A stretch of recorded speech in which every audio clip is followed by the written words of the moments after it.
দাদা পুলিচৰ নেক্সট দৌৰ কেতিয়া হ'ব আমি জুন জুলাই মাহত পুলিচৰো দৌৰ আৰম্ভ কৰিম আৰু থাৰ্ড গ্ৰেড ফৰ্থ গ্ৰেডো নতুনকৈ পৰীক্ষা পাতিম ৩৫,০০০ ল'ৰা ছোৱালীয়ে আৰু নতুনকৈ চৰকাৰী চাকৰি পাব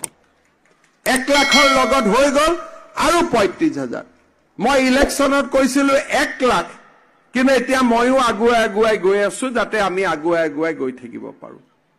২০০০ ল'ৰাই মোক আহোঁতে সুধিছে যে দাদা পুলিচৰ নেক্সট দৌৰ কেতিয়া হ'ব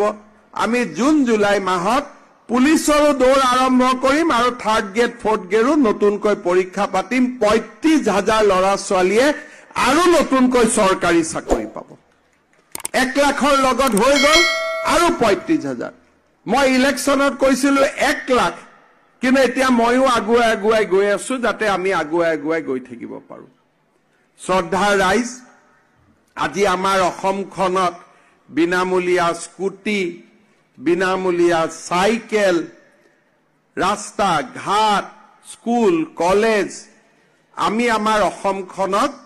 আজি সুন্দৰ কৰি আগুৱাই লৈ যোৱাৰ বাবে প্ৰচেষ্টা কৰিছো এখন নতুন অসম নিৰ্মাণৰ বাবে আমি প্ৰচেষ্টা চলাইছো আজি এই কামবিলাক আগৰ চৰকাৰবিলাকে বিশেষকৈ কংগ্ৰেছৰ চৰকাৰবিলাকে চিন্তাই কৰা নাছিল চাওঁতে নাজিৰাৰ পৰা শিৱসাগৰলৈকে